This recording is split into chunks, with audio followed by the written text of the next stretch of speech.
Mes amis, hier, le 16 juillet, les grandes villes ukrainiennes ont vu des manifestations. Le peuple ukrainien proteste en temps de guerre. Pourquoi ? Vous pouvez le voir à l'écran ici. C'est une manifestation pacifique, car l'Ukraine est une démocratie. Et cela est permis et c'est bien. Cela devrait être ainsi. Ils protestent contre ce renvoi ou cette démission, selon la façon dont vous voulez le voir, de leur ministre de la Défense, Mikhailo Fedorov. C'est une grande source de controverse en Ukraine car il n'a occupé son poste que pendant 6 mois. Il était extrêmement efficace. C'était un réformateur, il est jeune, il a 35 ans. Et il a été renvoyé ? Pourquoi ? Voyons cela de plus près. Regardons tous les témoignages, toutes les décisions. Qui a dit quoi, ce que les gens en pensent ? Parce que ce n'est certainement pas aussi facile à comprendre qu'on pourrait le croire. Ce n'est pas un conflit unilatéral. Donc après son renvoi, Fyodorov a tenu une conférence de presse en direct. Voici à peu près tout ce qu'il a dit en résumé. Je vais vous le lire. C'est très court, mais il est important que nous comprenions son point de vue dans ce conflit. Et l'autre camp, qui est de l'autre côté, nous y viendrons. Mikhailo Fyodorov tient actuellement un point presse après son renvoi. Point clé à retenir. Fyodorov affirme que la principale raison de son renvoi était un ultimatum du commandant en chef Oleksandr Syrsky, qui, selon Fyodorov, a dit au président Zelensky que soit Fyodorov, soit Syrsky resterait. Voyez, c'est le point central de ce conflit. Ils ne s'entendaient pas. Leur stratégie de commandement et leur stratégie de guerre à long terme étaient complètement différentes. Syrsky fait partie de l'ancienne garde, comme beaucoup de généraux ukrainiens. Fedorov est un jeune réformateur. C'est un innovateur issu des startups. Les mentalités et visions du monde diffèrent tant qu'il est inévitable d'avoir des conflits. Même en zone de guerre, il faut encore gérer cette diplomatie de cabinet. Il met maintenant en avant toutes les grandes choses qu'il a accomplies pendant ces 6 mois en tant que ministre de la Défense, et il a été un ministre de la Défense très compétent. Il n'y a aucun doute là-dessus. Mais il était très difficile de lui parler et de communiquer avec lui, selon certains membres de l'ancienne garde avec lesquels il faut s'entendre. Ce sont les règles de ce poste. Selon Fyodorov, Syrsky évitait de discuter des problèmes et préférait les intrigues et les accusations dans les médias. Il a lancé un ultimatum. Maintenant, sur cette chaîne, je ne confirme absolument pas que c'est ainsi. Je vous présente un côté du conflit. Déclaration de Syrsky, commandant en chef des forces armées ukrainiennes, après le limogeage de Fyodorov. Merci à Mikhailo Fyodorov pour son travail en tant que ministre de la Défense de l'Ukraine. Je lui souhaite de rester au sein de l'équipe ukrainienne. Selon la loi ukrainienne, en temps de guerre, c'est le président qui révoque ou approuve ses ministres. Bien sûr, le Parlement approuvera un nouveau ministre à ce poste, mais c'est le président qui propose le nom. Et c'est ce que Zelensky a dû faire. Il a dû choisir parce qu'il y avait un ultimatum, soi-disant de Syrsky. Ils ont choisi Syrsky. Mais cela n'a pas écarté Fedorov. En fait, il lui a proposé de nombreux postes différents. Pas le poste de ministre de la Défense à cause du conflit interne qui est survenu, mais il lui a proposé d'autres postes. Nous allons examiner cela dans les prochaines minutes. Ce qui est important dans l'allocution de Zelensky au peuple ici, c'est que le président a dit que les gens avaient une raison de manifester, et a ajouté que le gouvernement n'a aucun secret pour la société, seulement pour la Russie. C'est ce que je veux souligner. Ces manifestations que nous voyons dans les villes ukrainiennes hier et aujourd'hui, également pour soutenir Fedorov, sont le signe d'une nation démocratique et c'est un bon signe. Si vous voyez des manifestations, vous ne voyez pas la police réprimer ces manifestants. Ils sont autorisés à exprimer leurs préoccupations. Ils sentent alors qu'il y a des gens qui sont écoutés. Ils peuvent s'exprimer devant le Parlement ou les bâtiments gouvernementaux, comme dans tout système démocratique. Cela devrait être normal, mais ce n'est pas le cas en Russie depuis longtemps. Je souligne simplement que l'Ukraine a aussi prouvé aux nations occidentales que son pays peut tolérer et même encourager les manifestations. Pour les gens, Fyodorov, en tant que ministre de la Défense, n'était pas seulement un bon ministre de la Défense. Il était l'innovateur, le jeune, le réformateur, qui contrebalançait ou changeait les anciennes méthodes soviétiques.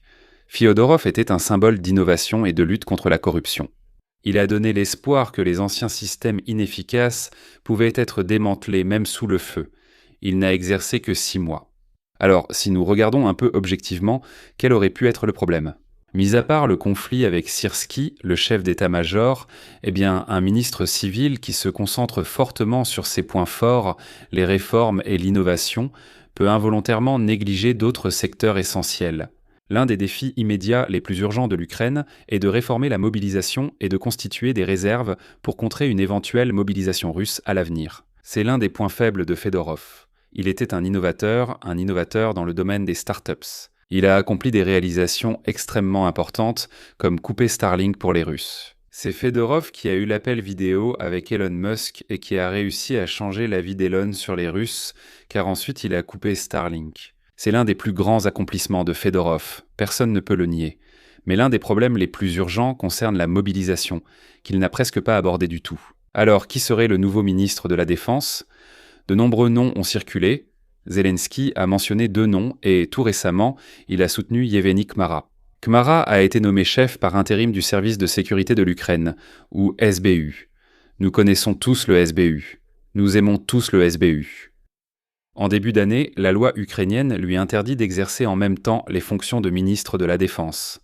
Il est prévu qu'il prenne sa retraite de ce service militaire dans les prochains jours, ce qui permettra à Zelensky de demander au Parlement de le nommer nouveau ministre de la Défense. Cela a ses avantages et ses inconvénients. Je veux dire, cet homme est directement lié à l'unité Alpha du SBU, qui est l'unité des forces spéciales la plus efficace et la plus redoutable de toute l'armée ukrainienne. Mais il y a un gros bémol. Si vous dirigez une telle unité, vous n'êtes peut-être pas un bon ministre de la Défense, car c'est un poste essentiellement civil. Regardez cette analyse. Le général Yevgeny Kmara est un héros de guerre. Le supposé nouveau ministre de la Défense, un officier de carrière avec une immense expérience. C'est le commandant du centre des opérations spéciales Alpha du SBU, qui n'a pas besoin d'être présenté. Un homme respecté et réputé. Tu sais quoi ? Excellent. Laissez-le là où il est. Il a sa place à la tête du service spécial, où il peut continuer à mettre à profit sa vaste expérience dans la guerre brutale contre la Russie et continuer à obtenir des résultats. Gloire et grand respect aux héros ukrainiens. Mais pourquoi ? Pourquoi le retirez-vous de son service, le faites-vous renoncer à son statut militaire et le poussez-vous au poste de ministre de la Défense à la place de Fyodorov ? Alors que, selon la loi et la stratégie de développement militaire du pays, ce poste exige, et voici une liste, ce que ce poste exige. Ce n'est pas ce que beaucoup de gens pensent. Un administrateur strictement civil, un gestionnaire, chargé d'optimiser les processus et les dépenses. Organisateur, fournisseur de ressources pour l'armée, combattant contre la corruption, architecte des politiques et des systèmes d'acquisition militaire, analyste des données statistiques.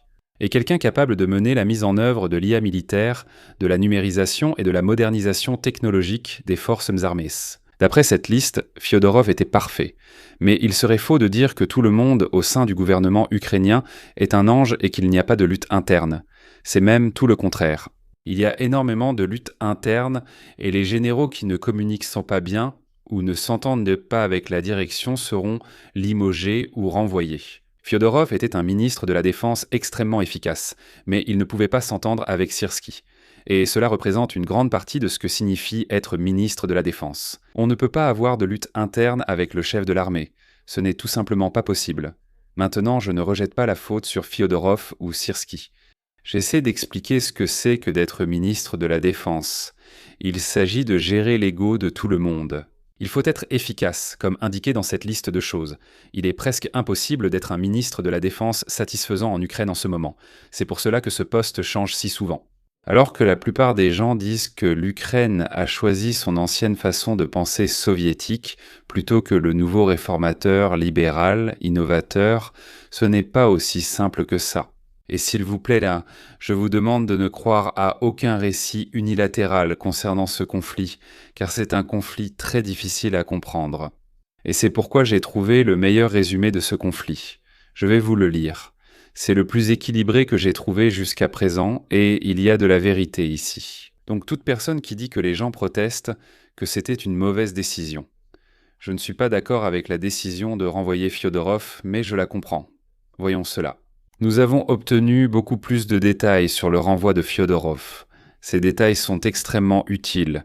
Il est tout à fait possible d'être encore très frustré par cela. Je suis vraiment triste de voir Fyodorov partir, mais le propre récit de Fyodorov sur ce qui s'est passé devrait certainement aider à apaiser les inquiétudes les plus extrêmes. Premièrement, Fyodorov a confirmé qu'il avait été renvoyé en raison de profonds désaccords avec le commandant en chef de l'Ukraine, Syrski. Cela s'était clairement transformé en véritable conflit et en manque d'unité au sein du commandement militaire. Deuxièmement, dans l'intérêt de l'unité, Zelensky s'est senti obligé de choisir entre Fyodorov et Syrski. Il a pris la décision de garder Syrski. Rien n'indique que ce fut un choix facile. En fait, vu les conséquences, on peut presque affirmer avec certitude que ça ne l'était pas. Troisièmement, Fyodorov n'a pas simplement été évincé. On lui a proposé le poste de Premier ministre. Fyodorov a refusé, donc c'est ce dont je parlais tout à l'heure. Les personnes qui ont un intérêt dans ce conflit et qui veulent promouvoir un certain récit ou une propagande prétendront qu'il s'agit d'une opposition très manichéenne entre l'ancienne façon de penser et l'innovation. Ce n'est pas le cas. Tous les types de gouvernements, toutes les armées rencontrent ces mêmes problèmes. Le fait que les gens ne s'entendent pas au sommet signifie que l'un d'eux doit partir pour que tout le pays et l'armée puissent continuer à fonctionner. Cela aurait pu être Syrski, je parlerai de la même manière. Donc Fedorov n'a pas été écarté parce que Zelensky voulait l'éloigner. C'est tout le contraire. Il était tellement efficace que Zelensky voulait le placer au poste de Premier ministre du pays tout entier. On lui a ensuite proposé un rôle de conseiller qu'il a refusé. Cela contredit l'idée que Zelensky voulait simplement se débarrasser de Fedorov ou que Fedorov lui-même a été écarté pour corruption. Zelensky voulait conserver les talents de Fedorov tout en le plaçant dans un autre domaine du gouvernement qui générerait moins de conflits internes.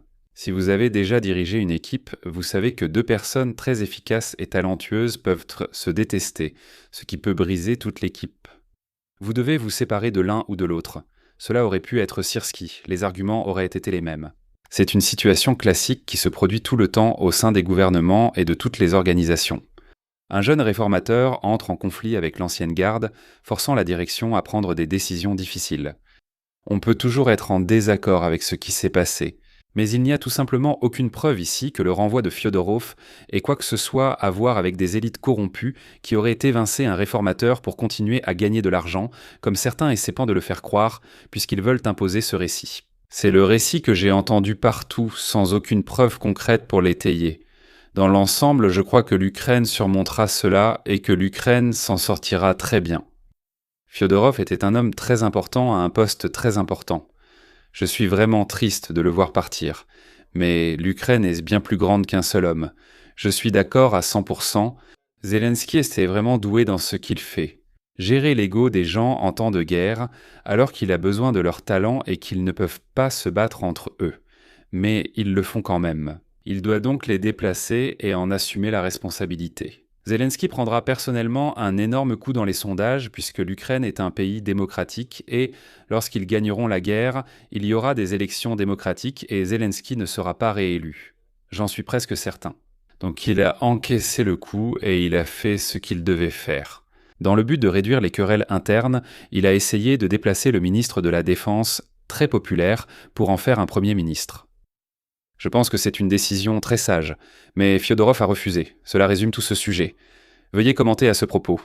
Qu'en pensez-vous ? Je sais ce que les gens en Ukraine en pensent. Je sais ce que pensent ceux qui veulent te faire pencher l'opinion d'un côté ou de l'autre.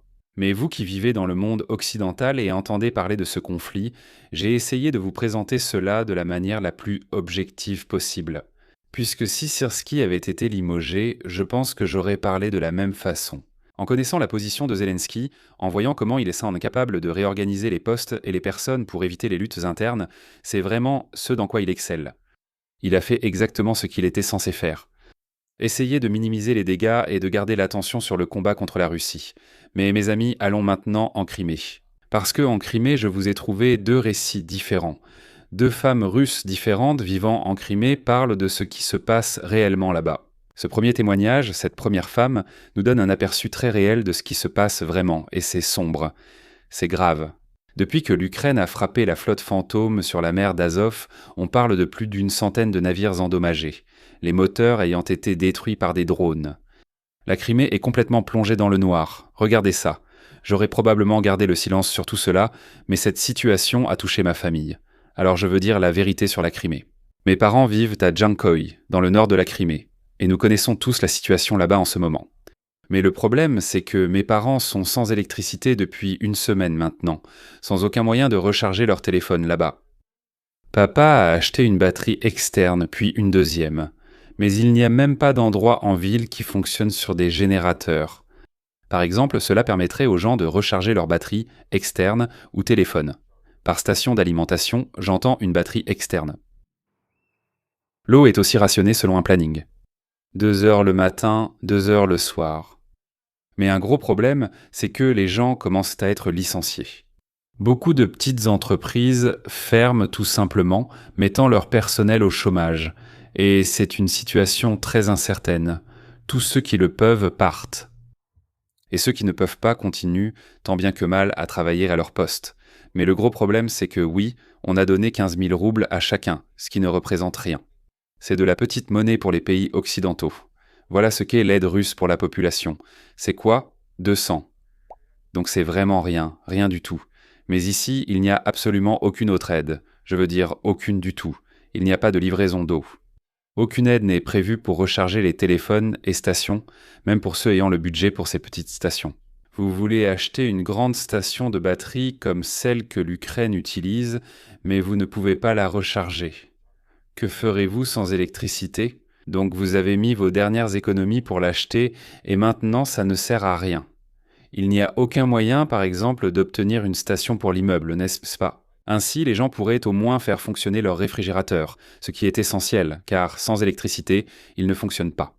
Cela veut dire qu'une semaine sans électricité, toute la nourriture que vous avez à la maison, à part les aliments secs comme le sarrasin et le riz, tout finira par se gâter. La viande, le fromage, le lait et le café. En Russie, il y a beaucoup de produits à base de fromage. C'est ce qu'ils mangent. Même les œufs, quand il fait 30 degrés Celsius, les œufs vont tourner là-bas. En une semaine, il ne restera plus rien de frais, seulement du riz et du sarrasin.